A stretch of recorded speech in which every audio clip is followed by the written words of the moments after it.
First one. What was the process that led you to get screened for cancer in the first place? Well, when you go to the bathroom and you start noticing a pinkish color in your urine, you know something's not quite right. So, after a week of trying to see if it was a urinary tract infection or something, decided to go to the doctors and they did the tests and diagnosed it as bladder cancer. Describe your initial reaction to the diagnosis. Well, it's a shock because there's a lot of things that are uncertain. You don't know exactly how they're going to treat it. But fortunately, if they get to it quickly, and the sooner the better, there's plenty of options. But the key being, if the cancer did not pierce the bladder wall, and that adds a different dimension to the whole treatment. Did your reaction develop or change as time kind of went on, and you talked to your doctors more? Well, you have to, because after the surgery to remove the cancer the first time around is an outpatient surgery, so you're in and out in a matter of 2 or 3 hours, and it removes the cancer, which is almost like if you picture like a growth on your skin, and they remove the growth, okay, and then there's no scarring or anything, and then they resume whatever treatment after that happens. So you had said you had the bloodyish urine color.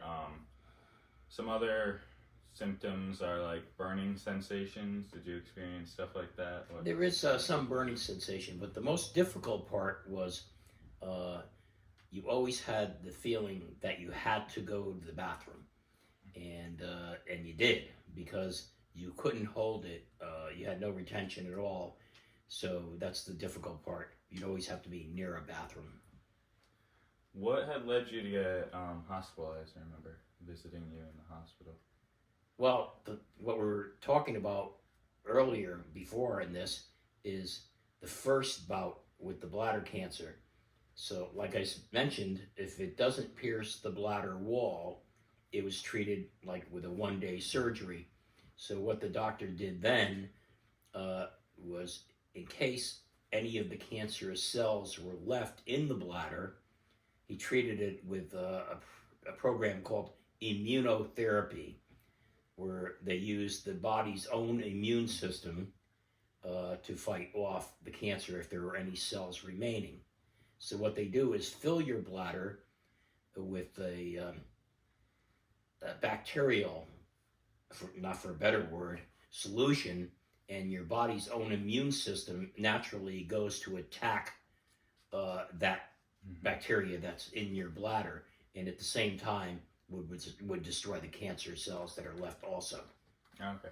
How did that affect you? What kind of both physical and mental changes? It was fine. The only physical part was I had to deal with a catheter for only a couple of days, and then they took that out, and it was fine. But other than that, everything seemed normal after that, and it was for maybe 2-3 years. What were some of the worst memories from that kind of period?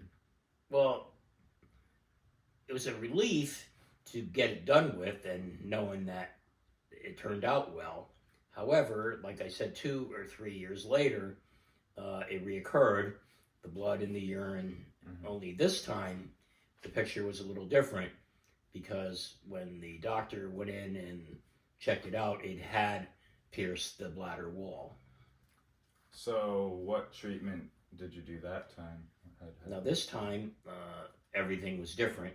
So they had to make sure that the cancer did not spread anywhere else into the body. So the first thing we did was a bone scan, which is kind of neat. Doesn't hurt at all. Takes a long time, a couple hours, and you can watch it yourself right on a screen. And you almost look like a Halloween character, because it shows every bone in your body like a skeleton, and it would show if it had gone into any of the bone. or bone marrow, which fortunately it did not. That's good. What about some of the better memories? Well, so after that, the treatment was, naturally the tumor was still there, so the treatment was chemotherapy, okay, which lasted for about 2.5 months. I thought maybe I was going to lose my hair, but I don't have a lot of hair to begin with, so I did a preemptive strike and cut all my hair short, and so nobody would even notice anyway. But the chemo didn't hurt. I didn't get sick like a lot of people do, unfortunately, get sick. And after that, the purpose of that was to shrink the tumor as small as they could make it. And then the surgery was set up, and I was fortunate in that 10% of the people that have this stage of bladder cancer, a lot of them have to have their bladder removed. In this case, he only took about maybe 1/10 of the bladder and cut a portion of it out where the cancer was. And did that, and that was successful, which was a real happy day and everything. And that's when I was in the hospital. That was for 2 weeks. Mm-hmm. But it had nothing to do with the surgery for the bladder. I would have been in and out of the hospital like in 3 days tops if everything else went smoothly. However, when he was operating, they found that I had a hernia also. So another doctor did the hernia while he was doing the bladder, and everything went fine, and which was good news, except they won't let you leave the hospital until you can go to the bathroom, and I could not go to the bathroom. So, and that's the funny part. So I couldn't eat any solid foods, and then the nurses said it happens sometimes because as a side effect of the anesthesia that you get, for lack of a better word, your bowel system falls asleep. But they have a technical name, I forget what it is for it. So my question was, well, when's it going to wake up? Okay, and which is difficult when it wants to. So there we are, 2 weeks, going on 2 weeks later in the hospital, and finally, in the middle of the night, I felt I have to go. And when I went, it looked like a crime scene, okay, in the bathroom, and the tech and nurse yelled at me because I shouldn't have gotten up because I'm dragging all my IV and everything with me, and just call them and they would have taken care of it. So that was the good news. Once I knew I went to the bathroom, I knew I was getting out of the hospital, okay? You had mentioned a few days ago trying to escape the hospital. Is that well, my next door neighbor there, the guy that was in the next room over, he comes over and says to me, he goes, "I'm getting out tomorrow."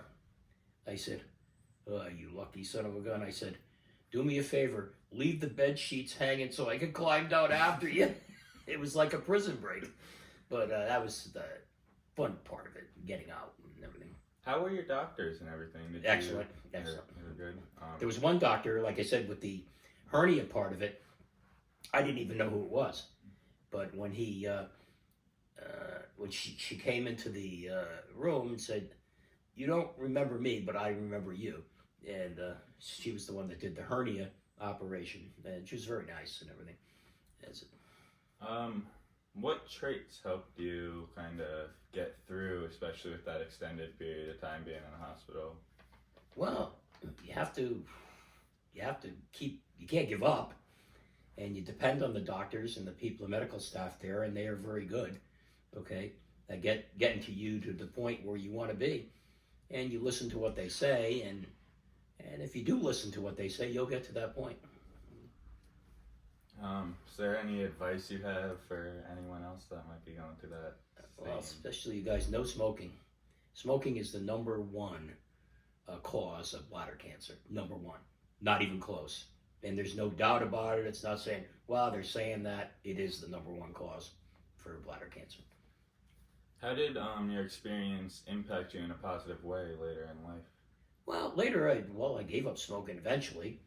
And, but you take things that you take for granted, don't take them for granted. Every day is another day, so it's another day of something good can happen.